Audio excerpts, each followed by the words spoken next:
भक्त वृंद की जय। ओम नमो भगवते वासुदेवाय।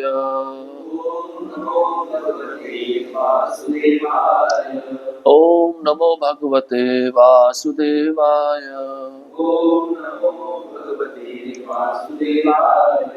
ओम नमो भगवते वासुदेवाय। नारायणं नमस्कृत्यं नरं चैव नरोत्तमं देवीं सरस्वतीं व्यासं ततो जयमुदीरयेत्। नष्टप्रायेषु भद्रेषु नित्यं भागवत सेवया भगवती उत्तम श्लोके भक्तिर्भवति नैष्टिकी। कृष्णाय वासुदेवाय देवकी नंदनाय च नंदगोपकुमाराय गोविंदाय नमो नमः। ग्रंथराज श्रीमद् भागवतम पहला स्कंद अध्याय क्रमांक 15 श्लोक क्रमांक 36। यदा मुकुंदो भगवानि मां महिं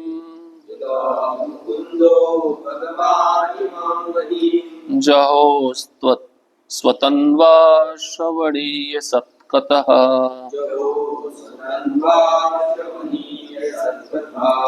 तदा हरे वा प्रतिबुद्ध चेतसा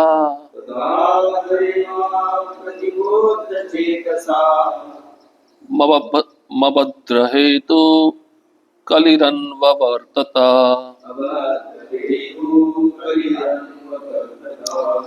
यदा मुकुंदो भगवानि मां महिं जहो स्वतन्वा श्रवणीय सत्कतः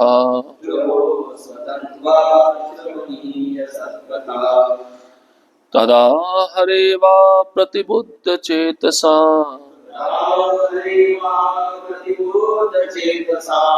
अभद्र हेतु कलिरन्ववर्तत। यदा मुकुंदो भगवानि मां महिं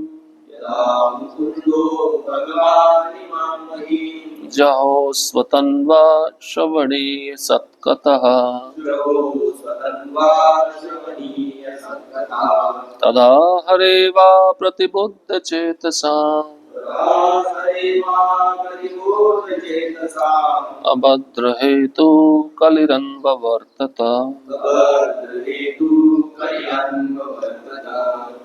यदा मुकुंदो भगवानि मां महिं जहो स्वतन्वा श्रवणीय सत्कथा तदा हरे वा प्रतिबोध चेतसाम् अभद्र हेतु कलियन्वर्तत।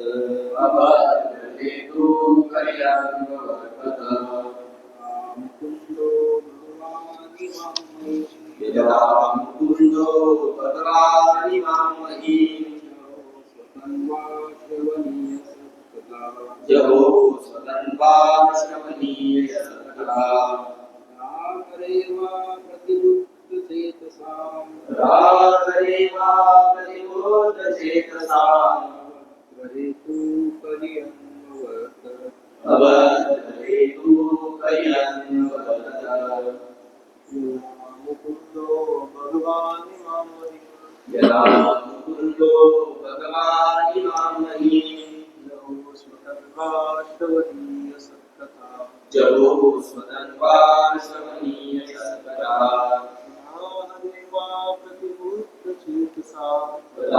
हरे वा प्रतिबुद्ध चेतसा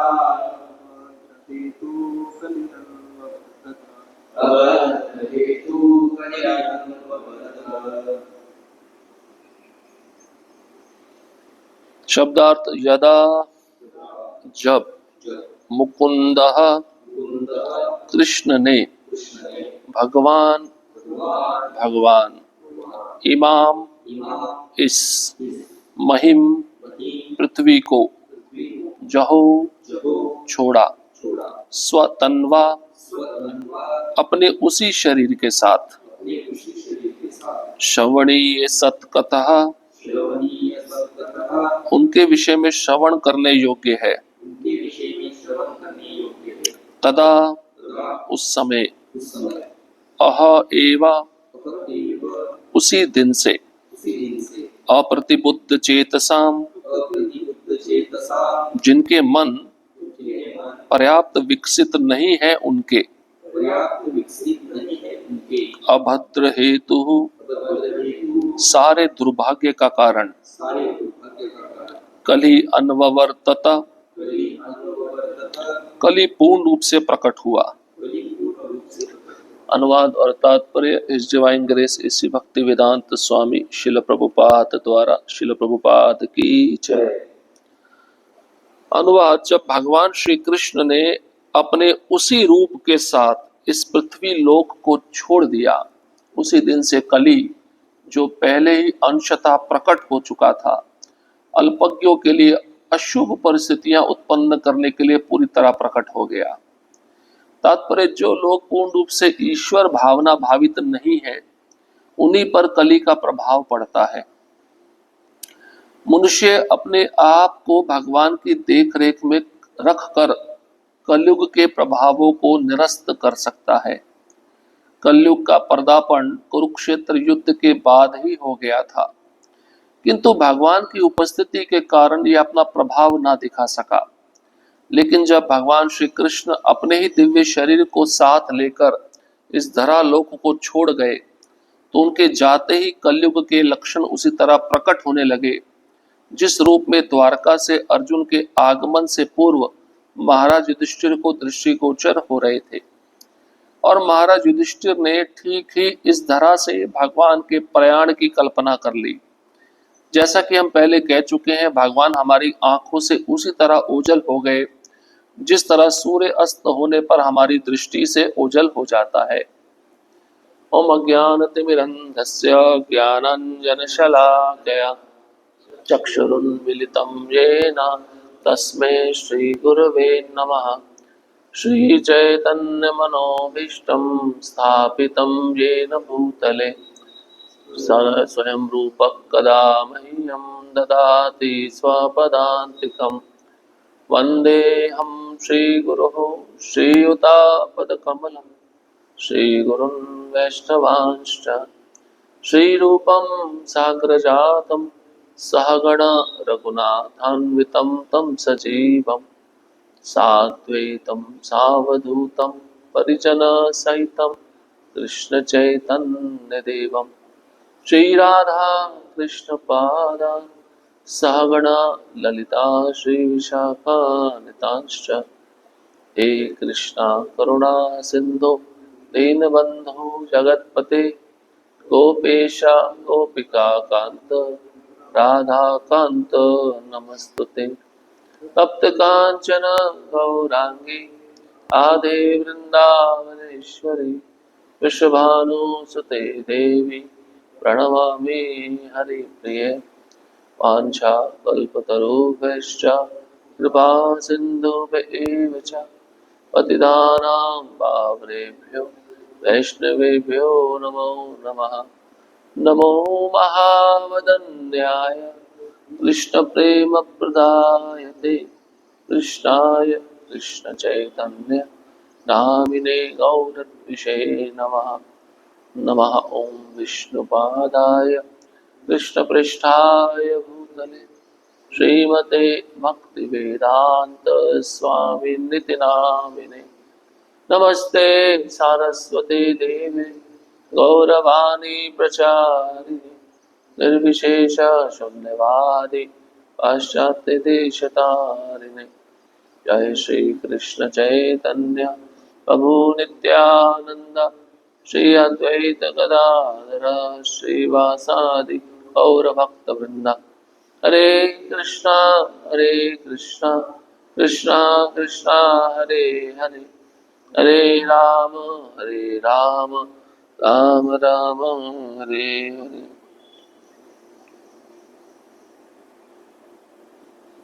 हरे कृष्णा। उपस्थित सभी भक्तों के चरणों में कृपा की याचना चाहता हूँ। मुझे अनुमति दीजिए इस भागवतम के श्लोक पे कुछ कह सकूं, विशेषता अपने शुद्धिकरण के लिए।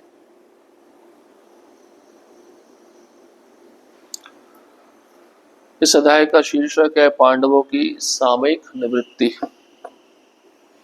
तो पिछले श्लोक में हमने सुना था भगवान किस प्रकार से शरीर त्यागते हैं। एक भौतिक व्यक्ति जो होता है, जब वो जन्म लेता है, मृत्यु को प्राप्त करता है, अपने कर्मों के वशीभूत होकर ये सब क्रिया चलती है। लेकिन भगवान जब इस पृथ्वी पे आते हैं या अपनी लीला समाप्त करके जब इस पृथ्वी से जाते हैं, तो उनकी अंतरंगा शक्ति उनके साथ में रहती है। इसलिए अपनी स्वेच्छा से आते हैं, अपनी स्वेच्छा से चले जाते हैं। तो भगवान पर किसी प्रकार के प्रकृति के गुण का प्रभाव नहीं पड़ता, ये हमने कल सुना था। अब उसी के संदर्भ में देखिए श्लोक में स्पष्ट बताया है, यहाँ पे शब्द आया है स्वतन्वा। भगवान ने उसी शरीर को छोड़ा जिस शरीर को धारण किया हुआ था। मतलब ऐसा नहीं था कि भगवान ने जो शरीर लिया उसको छोड़ दिया, आत्मा निकल गई, ऐसा नहीं। जिस शरीर से आए थे उसी शरीर से चले गए। इसका अर्थ क्या, उनका शरीर दिव्य है। अब कई लोग कहते हैं और कृष्ण का जो आत्मा था जगन्नाथ जी के ब्रह्म में डाल दिया, जगन्नाथ जी का श्वास चल रहा है। ये सब बकवास बातें हैं, शास्त्र में कहीं वर्णन नहीं है। जगन्नाथ जी और कृष्ण में कोई अंतर नहीं है, सही है, लेकिन कृष्ण अपनी आत्मा नहीं छोड़े। कृष्ण की आत्मा में, शरीर में, मन में, इंद्रियों में, बुद्धि में कोई अंतर नहीं है। हमारे शरीर, आत्मा, मन, बुद्धि में अंतर है, लेकिन कृष्ण के शरीर के साथ ऐसा नहीं है। कृष्ण जिस शरीर से आते हैं उसी शरीर से चले जाते हैं। इसलिए लिखे स्व मतलब अपना, स्वतन्वा, यहाँ पे शब्दार्थ में लिखा है।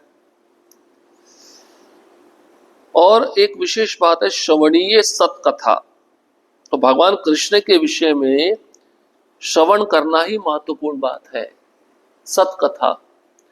अगर आपको भी अपना शरीर दिव्य बनाना है या इस जगत में वापस नहीं आना, तो आपको कृष्ण के विषय में श्रवण करना होगा।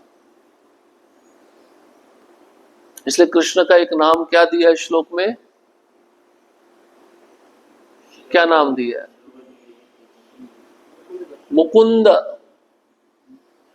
मुकुंद जो मुक्ति प्रदाता है, जो शिव जी नहीं दे सकते, जो ब्रह्मा जी नहीं दे सकते, वो कृष्ण दे सकते हैं। क्या? मुक्ति। आपको अगर संसार से निकलना है, भगवान के धाम जाना है, तो वो कृष्ण ही दे सकते हैं वरदान, शिव जी ब्रह्मा नहीं दे सकते। इसलिए कृष्ण का एक नाम है मुकुंद, मुक्ति प्रदाता, और उन्हीं की कथा सुननी चाहिए। वास्तव में कान मिले हैं उन्हीं के बारे में सुनने के लिए। इसलिए शब्द आया है श्रवणीय सत्कथा। श्रवणीय मतलब सुनने योग्य, सत्कथा मतलब कथा किसकी सत्य है? भगवान कृष्ण की सत्य है। संसार की कथा कैसी है? कैसी है? असत है, असत, सत्य नहीं है, आपको डुबोने वाली है, जन्म मृत्यु के चक्कर में डालने वाली है। इसलिए उसको कहते हैं ग्राम्य कथा। असत को ग्राम्य कथा भी कहते हैं। ग्राम्य कथा इधर उधर की चर्चा, जिसका शरीर, जिसका आत्मा से कुछ भी लेना देना नहीं है। अब एक विशेष बात बता रहे हैं, जैसे ही कृष्ण इस पृथ्वी को छोड़े, या जिस दिन, जिस समय वो निकले यहां से, उसी समय कल ही आ गया। आया हुआ था लेकिन राह देख रहा था भगवान कब जाएंगे, क्योंकि भगवान के होते हुए पूरा पसारा नहीं डाल सकता था, वो अपना पूरा डेरा नहीं डाल सकता था। डेरा कब डाला उसने? जैसे कृष्ण चले गए। अब कली ने सोचा अब मैं अपना तांडव मचाना शुरू करूंगा। तो कलयुग की आयु पता है कितनी है आपको? 4 युग है ना, 4 युगों की अपनी अपनी आयु है। कलयुग का आयु सबसे कम है। कलयुग का आयु है 4,32,000 साल, वर्ष। अभी कितने साल बीते हैं? 5,500 वर्ष बीते हैं। लगभग 4,26,500 वर्ष बचे हैं। अभी कलयुग बच्चा है। कैसा है?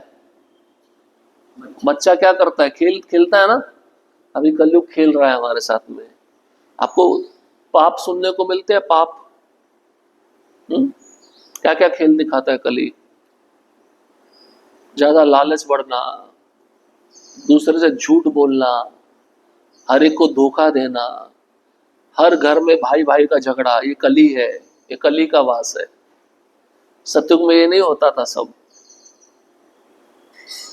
जैसे जैसे युगों का हास होता गया, धर्म घटता गया, अधर्म बढ़ता गया, कली का प्रभाव बढ़ता गया। लेकिन कलयुग ये पूरा प्रॉब्लम का युग है। कली मतलब कलह, झगड़ा। ऐसा कोई व्यक्ति आपको पृथ्वी पे नहीं दिखेगा जो झगड़ा ना करता हो। इसका मतलब सबके अंदर कली बैठा हुआ है।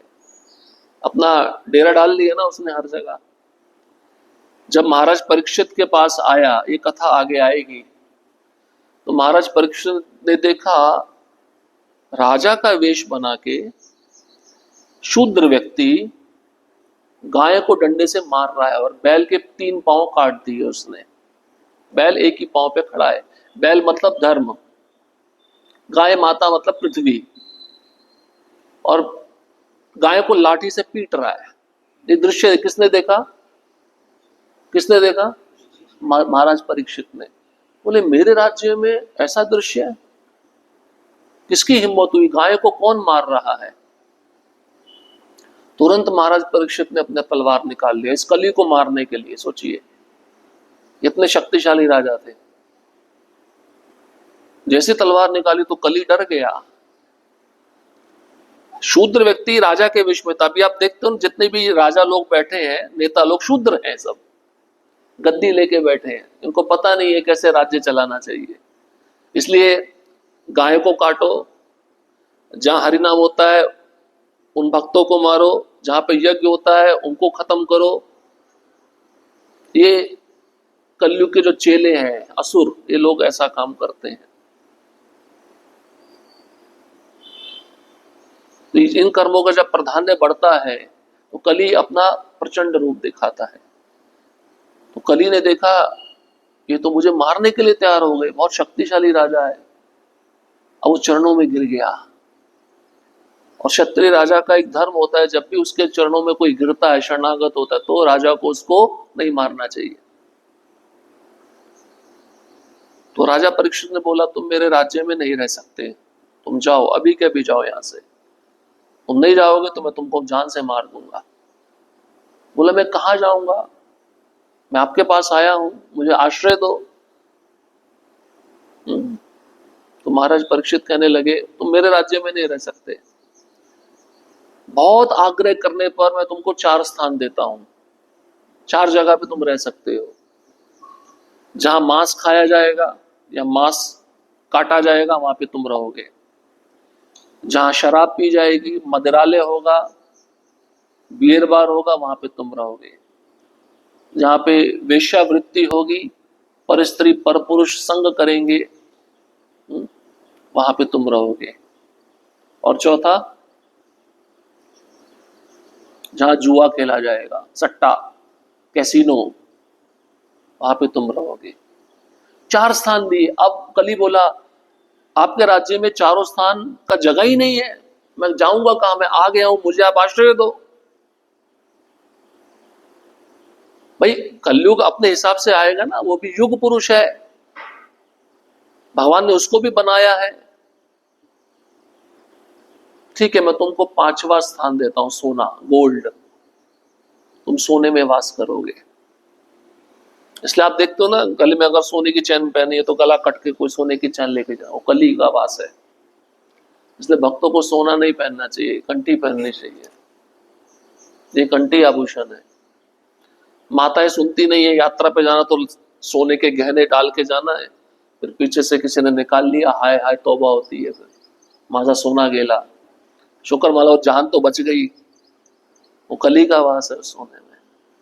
अब सोने में उसको जगा दिया तो बैठ गया वो, और यही रहा, देख रहा था कृष्ण कब जाएंगे। कृष्ण तो ऑलरेडी बहुत पहले जा चुके थे, अब उसको पूरा अपना प्रभाव दिखाना था। तो ये जो अभी आप घटनाएं देखते हो ना वर्तमान जीवन में, कली का ही कारण है। पिता पुत्री का संग कर रहा है, माँ बेटे का संग कर रही है, सब है ना, कितनी अशोचनीय बातें हैं, कली के कारण है। कोई किसी को मार रहा है। तो प्रभुपाद जी तात्पर्य में लिखते हैं, जो लोग पूर्ण रूप से ईश्वर भावना भावित नहीं है, ध्यान से सुनिएगा, पूर्ण रूप, ये बहुत ही महत्वपूर्ण शब्द है। मतलब जो भक्त भी है लेकिन पूरी तरह से भक्त नहीं है, उनके सिर पे भी कली बैठा हुआ है। क्योंकि जो 24 घंटा भगवान के बारे में विचार कर रहा है, कली उसके पास में आ ही नहीं सकता। कली तो उसके पास में आएगा जब तुम कृष्ण का विचार छोड़ देते हो। इसलिए क्या कहते हैं, खाली दिमाग शैतान का घर। सुना ना, वो कली, शैतान कौन है, कली है, तो तुमको बुरे विचार में डाल देता है। इसलिए प्रभुपाद जी कहते हैं, इससे बचने के लिए 24 घंटा सेवा में लगे रहो। प्रयास करो, प्रैक्टिस करो। अब बाहर के जगत में तो हम कली का रूप देख रहे हैं, भक्तों के जगत में भी सुन लो कली का रूप। तो जब भक्ति में आते हैं तो देखा होगा, कई भक्त होते हैं वो दूसरों के साथ में कपट करना चाहते हैं, होता नहीं होता, कली। कली ने भक्तों को भी नहीं छोड़ा है। यहां तक कि आप जप करने बैठते हो तो आपका अगर ध्यान नहीं लग रहा जप में, वो कली का ही कारण है। कली बोलते तुमको मैं जप करने नहीं दूंगा, तुम्हारा मन में लगने ही नहीं दूंगा, तुम प्रयास करो। अब एक भक्त दूसरे में दोष देख रहा है, ये भी कली का कारण है। एक भक्त नहीं चाहता कि कोई मेरे से आगे बढ़े, ये भी कली का कारण है। कोई भक्त ऊंचे पद पे पहुंच गया तो मुझे वो पद क्यों नहीं मिला, या मैं उसको कैसे प्राप्त करूं, कली बुद्धि में बैठा हुआ है। समझ रहे हैं? या फोन पे किसी भक्त के साथ झूठ बोलना, वो कली बैठा हुआ है। तो भक्तों के समाज में भी आके बैठ गया, वो डेरा डाल लिया उसने, क्योंकि भक्त पूरी तरह से कृष्ण भावना भावित नहीं है, ना वो बनना चाहते हैं, ना वो सत्य के मार्ग पर चलना चाहते हैं। है या नहीं है? धोखा हर जगह है ना, लेकिन आपके ऊपर निर्भर करता है, भाई मैं ऐसा नहीं करूंगा। तो ये आपको सोचना है, आपका दृढ़ विश्वास होना चाहिए। बहुत सारे तरीके हैं भक्तों में कैसे कली कलह उत्पन्न करता है। हर व्यक्ति अपना प्रॉफिट चाहता है कि मुझे लाभ मिले, दूसरों को लाभ मिले या ना मिले। भक्त भी सोचते हैं भाई हमें लाभ मिले। तो कई मंदिर बन रहा है, मंदिर के साथ साथ एक जगह मिल गई, भविष्य में उसका जो प्रॉपर्टी है, उस जमीन है, उसका भाव बढ़ जाएगा, तो खरीद लेते हैं उस उद्देश्य से, इन्वेस्टमेंट करेंगे। भविष्य में दाम बढ़ गया तो उसको किसी व्यक्ति को बेच दिया, वो पैसा कहीं और लगा दिया। अपनी भक्ति के बारे में वो व्यक्ति नहीं सोच रहा है। कली बहुत सूक्ष्म रूप है कली के। कली भक्त के जीवन में थोड़ा सा छेद देखता है आने के लिए, बस रास्ता चाहिए ना कुछ आने के लिए। उसने छेद देख लिया कि उस भक्त के जीवन में क्या कमी है, उस छेद से अंदर घुस जाएगा और घुसते घुसते उसके जीवन में इतना बड़ा होता जाएगा। जैसे बलि महाराज के पास वामन भगवान छोटे बन के आए थे, क्या मांगे, मुझे 3 पग भूमि दे दो। जैसे संकल्प लिया, आए तो सुई बन के थे और बन गए जंबो जेट। कली ऐसे ही करता है। कली को अगर आपने छोटा सा स्थान दिया आपके मन में, जैसे मान लो हर एक भक्त की कोई ना कोई कमी रहती है ना, कोई काम से परेशान है, कोई क्रोध से परेशान है, कोई ईर्ष्या से परेशान है, कोई द्वेष से है ना, ये तो चलता रहता है। कोई आकर्षण से परेशान है, स्त्री का आकर्षण देख ले तो पागल हो जाता है, उससे रहा नहीं जाता। कोई पैसे से पागल है, मैं भक्तों की बात कर रहा हूं, बाहर के जगत का तो बात ही छोड़ दो आप। कोई पद से परेशान है, कोई लाभ पूजा प्रतिष्ठा से परेशान है। अगर इन अनर्थों को, जो सूक्ष्म है, स्थूल है, आपने अच्छी भक्ति करके नहीं निकाला तो कल ही आपकी भक्ति को तहस नहस कर देगा। जैसे मान लीजिए अब एक भक्त एक स्त्री को देखकर थोड़ा मन विचलित होता है। अब उसने एक बार देखा, देखना कोई बुरा नहीं है प्रभुपाद जी कहते, लेकिन भोग की दृष्टि से बार बार देखना ये बुरा है। अब एक बार नजर गई, ठीक है, अब नहीं डालनी चाहिए दोबारा नजर।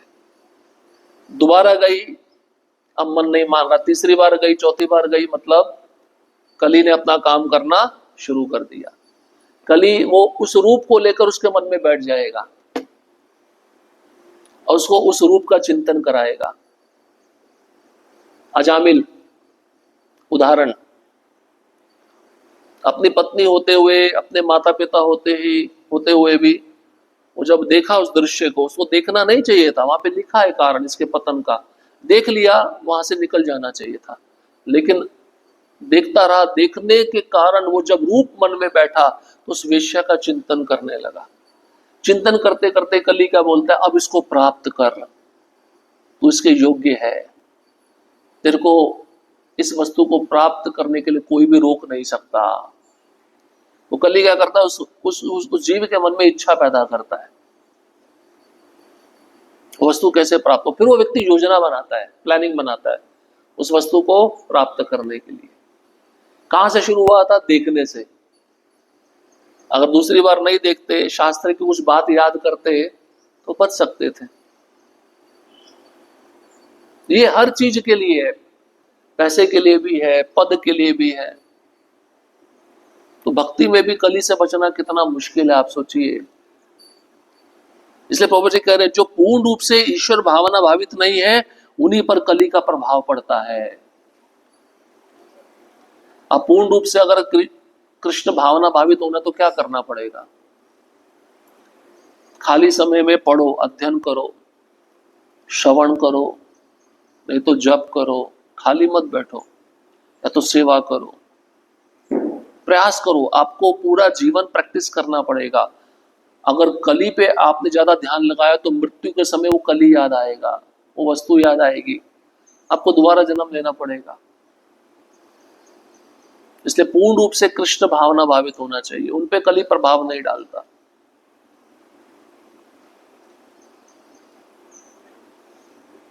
फिर प्रभुपाद जी कहते हैं, मनुष्य अपने आप को भगवान की देख रेख में रखकर कलयुग के प्रभावों को निरस्त कर सकता है।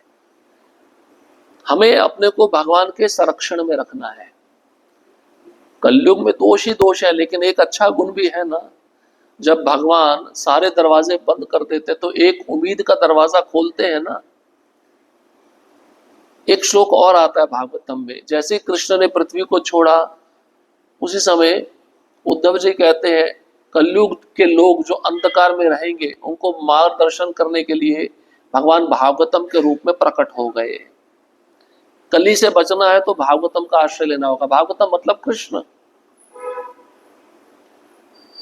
तो अपने को कृष्ण के संरक्षण में रखना होगा, कैसे भी रखो, भक्ति के द्वारा अपने को हर समय कृष्ण के संरक्षण में रखो, तभी आप कली के प्रभाव को निरस्त कर सकते हो। इसलिए सुखदेव गोस्वामी राजा परीक्षित को कहते हैं, कलिर दोषे निधे राजन एको अस्ति महान गुना, कृष्णाद एव कीर्तन से मुक्त संगम परम व्रजेत। ये कलयुग दोषों की खान है, दोषों का सागर है, सागर। लेकिन एक अच्छा गुण है, क्या गुण है, कृष्ण का नाम।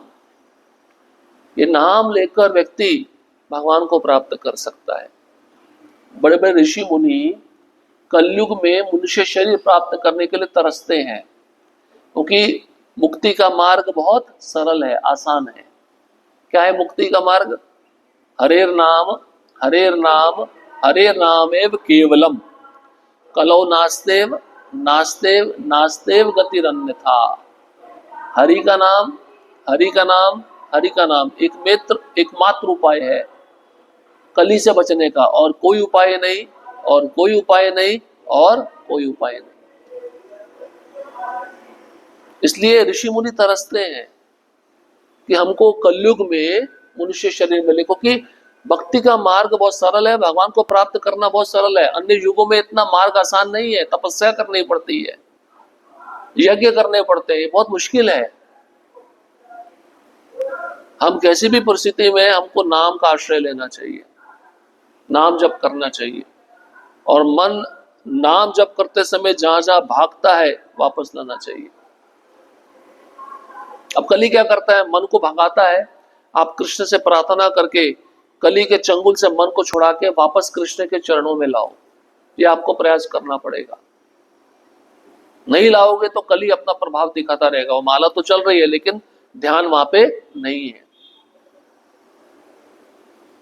भागवतम का आश्रय लो, भागवतम पढ़ो, इतनी सुंदर कथाएं हैं, आचार्यों ने भागवतम पर टीका लिखी है, उसको पढ़ो।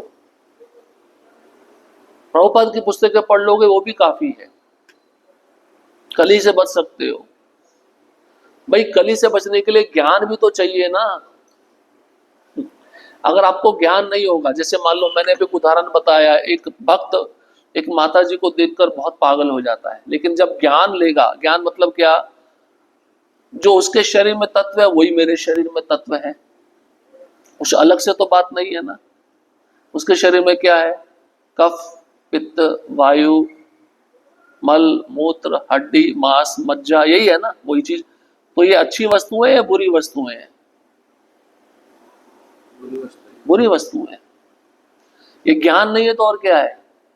पर माया ने बाहर से शरीर को व्हाइट कलर का पेंट लगा दिया है, इससे गोरा दिखे, चमड़ी गोरी दिखे, लेकिन अंदर सब कुछ काला है। कई लोग, कई भक्त बाहर से काले होते हैं लेकिन उनका मन बहुत अच्छा होता है, गुणवती होते हैं, समझ रहे, गुणवान होते हैं। तो बाहर के आकर्षण को देखकर मुग्ध नहीं होना चाहिए, आकर्षित नहीं होना चाहिए। ये ज्ञान अगर आपको रहेगा, ये ज्ञान कहाँ पे दिया हुआ है, शास्त्रों में दिया हुआ है। इसको आप अच्छे से पढ़ोगे, समझोगे, संसार को शास्त्र चक्षु से देखोगे, तो फिर कली आप पे प्रभाव नहीं डाल पाएगा। अब दूसरा उदाहरण, लक्ष्मी, पैसा आया, पैसा किसी का भी मन बिगाड़ सकता है। भक्त लोग भी जाते हैं ना किसी हाउस प्रोग्राम में, तो जो हाउस प्रोग्राम करने वाला लिफाफा देता है ना, भक्तों की उत्सुकता होती है, कितना पैसा मिला, तुम्हें कितना मिला, ये भी कली है। जो तुम्हें मिला है तुम वो लक्ष्मी लाकर अपना अथॉरिटी को दे दो, बच जाओगे। आज तुम वो पैसा रखोगे, फिर एक हाउस प्रोग्राम में जाओगे, वहां पे इच्छा होगी पिछले हाउस प्रोग्राम में इतना मिला था, अभी कितना मिलेगा, और मिल गया तो फिर पिछली बार तो मैंने नहीं दिया था, इस बार भी मैं नहीं दूंगा तो चलेगा, मैं अपनी जेब में डाल लेता हूं। ऐसे उसके मन में पैसा इकट्ठा करने की इच्छा जागृत हो जाएगी। फिर वो पैसे का, ऐसा हमारी संस्था में बहुत जगह हो चुका है। फिर उस पैसे से अपना घर बनाएगा, है ना बाबूजी? आप तो बहुत पुराने हो।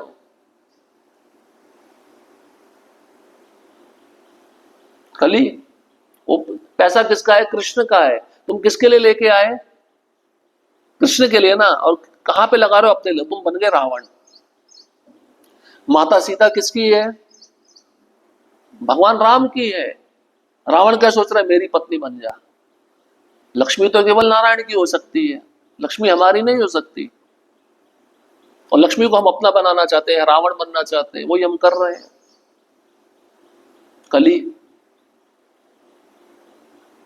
इसलिए ज्ञान होना चाहिए। वो लक्ष्मी भगवान की संपत्ति है, भगवान की सेवा में जाके वो प्रसन्न रहेगी, और हमारा भी मन चंचल नहीं होगा। जब ये ज्ञान आपको मिलेगा तो आपको जो भी लक्ष्मी मिलेगा आप कहां पे दोगे, सीधा अपने अथॉरिटी को दोगे, आप बच गए। इसलिए ज्ञान होना जरूरी है। ज्ञान कहां से मिलेगा, साधु से सुनकर, तो शास्त्र से पढ़कर। तीसरा कोई मार्ग नहीं है ज्ञान प्राप्त करने का। ठीक है, साधु भी गलत बोल दे, लेकिन शास्त्र तो गलत नहीं बोलता। लेकिन शास्त्र भी प्रामाणिक पढ़ना, ऐसे बाहर का शास्त्र मत पढ़ना। मैंने एक प्रभु जी को एक लेटर भेजा था, याद है आपको? प्रभुपाद स्पष्ट लिखे हैं, बाहर का मत सुनो। मैं लेटर आपको दिखा सकता हूँ। उस समय प्रभुपाद के समय प्रभुपाद के शिष्य वृंदावन मंदिर से बाहर जाकर कई अन्य लोगों का प्रवचन सुनने लगे थे। प्रभुपाद को पता चला, प्रभुपाद ने तुरंत बुलाया, बोले जो मैं ज्ञान दे रहा हूं वही पर्याप्त है, तुम्हें किसी और का सुनना नहीं है। क्यों प्रभुपाद ऐसा बोल रहे हैं? क्या प्रभुपाद को गर्व हो गया, क्या घमंड हो गया क्या? नहीं, प्रभुपाद ने जो लिखा है वो सत्य है।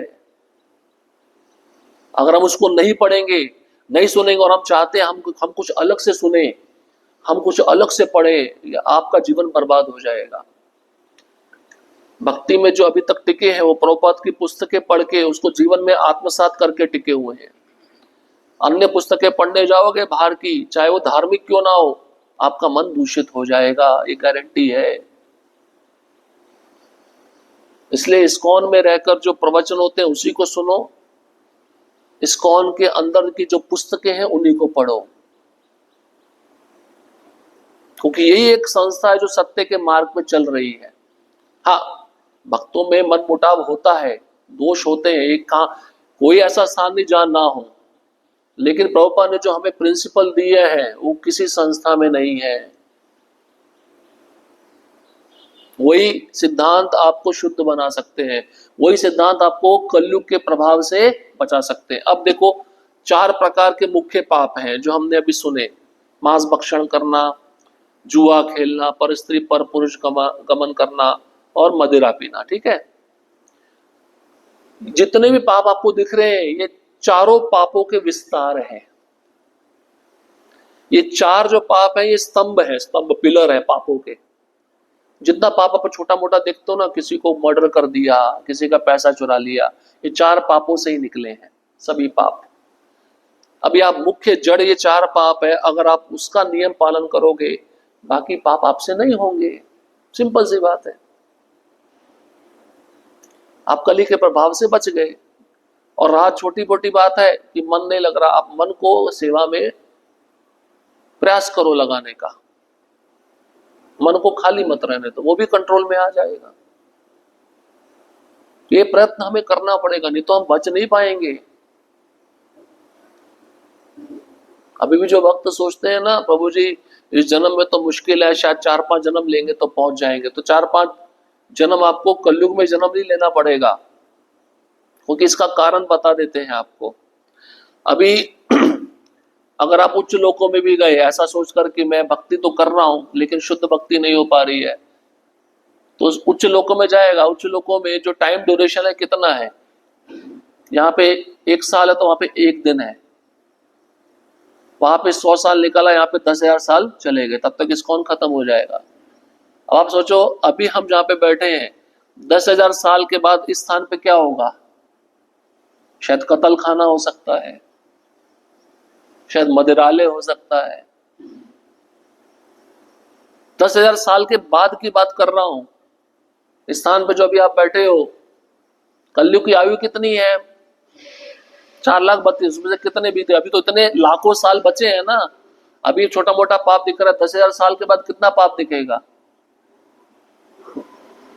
तो उससे पहले अच्छे से सेवा करके निकल जाओ भैया, यही एक मौका मिला है आपको, गोल्डन चांस है, क्योंकि महाप्रभु के युग में जन्मे हो। महाप्रभु स्वयं गोल्डन अवतार है। नबी नहीं निकले तो फिर आप कभी नहीं निकल पाओगे, यही गारंटी है। बहुत गंभीर बात बताई जा रही है। और फिर प्रभुपाद जी लिखते हैं, कलयुग का पर्दापण कुरुक्षेत्र युद्ध के बाद ही हो गया था, किंतु भगवान की क्यों हो गया था? क्योंकि हमने सुना ना, युधिष्ठिर महाराज को कुछ लक्षण दिखे थे। पिछले अध्याय में गए ना, भगवान के विग्रह से आंसू आ रहे हैं, गायें रो रही है, हाँ, उल्लू चिल्ला रहे हैं, सियार चिल्ला रहे हैं, कुत्ते रो रहे हैं, ये सब लक्षण दिए हैं, अब शकुन है सब। युधिष्ठिर महाराज समझ लिए कृष्ण चले गए, कलयुग आ गया, अब मुझे भी निकलना है यहां से। किंतु भगवान की उपस्थिति के कारण ये अपना प्रभाव नहीं दिखा पा रहा था। कौन? कलयुग। भगवान अभी है, ये मैं कुछ कर नहीं सकता हूं। लेकिन जैसे ही भगवान गए तो उसने अपना सब जगह अड्डा बनाना शुरू कर दिया। कलयुग के अड्डे 3 हैं, भगवत गीता में बताए हैं। मन, इंद्रियां, बुद्धि, 3 अड्डे हैं कलयुग के। जब कली मन में आता है, नहीं मन में नहीं, पहले इंद्रियों में आएगा। आंख एक इंद्रिय है ना, आंख से काम दिखेगा। अगर आपने उस काम को वहीं पे रोक दिया, मन में नहीं जाने दिया, तो आप बच जाओगे। और अगर वो आप नहीं रोक पाए, वो काम रूपी कली मन में चला गया, फिर प्रॉब्लम करना वो शुरू कर देगा। अभी बताया ना अजामिल, मन में गया, मन से वो चिंतन कर लेगा, बुद्धि में गया, बुद्धि मतलब अब मुझे चाहिए, फिर आप उसको नहीं रोक पाओगे। टेररिस्ट लोग होते हैं ना, आतंकवादी, अपने कैंप बनाते हैं, ये कली टेररिस्ट है। इसके 3 अड्डे हैं, मन, इंद्रियां, बुद्धि। भगवत गीता में कृष्ण बोलते हैं। इसलिए भगवान अर्जुन को बोलते हैं, इस काम रूपी शत्रु को ज्ञान रूपी तलवार से जीतो। ज्ञान रूपी तलवार, धारदार तलवार, जिसके ज्ञान कैसे मिलेगा? शास्त्र को पढ़ के। बुद्धि कैसे तीक्ष्ण बनेगी? शास्त्र को सुन के। वो आप नहीं सुनोगे तो आप कली के चेले बनोगे। जितने भी इस्कॉन में गलत काम होते हैं ना, जो भक्त ऐसा करते हैं, वो शास्त्र ना तो सुनते हैं, ना वो शास्त्र पढ़ते हैं, ना वो साधना करते हैं, ना दूसरों को करने देते हैं। यही कारण है, क्योंकि ज्ञान रूपी तलवार उन्होंने स्वीकार नहीं की। अब ज्ञान रूपी तलवार स्वीकार नहीं करे तो काम रूपी शत्रु तो तकलीफ देगा ही देगा ना। वो काम कुछ भी हो सकता है, पैसे का हो सकता है, स्त्री का हो सकता है, पूजा लाभ प्रतिष्ठा का हो सकता है, कुछ भी हो सकता है।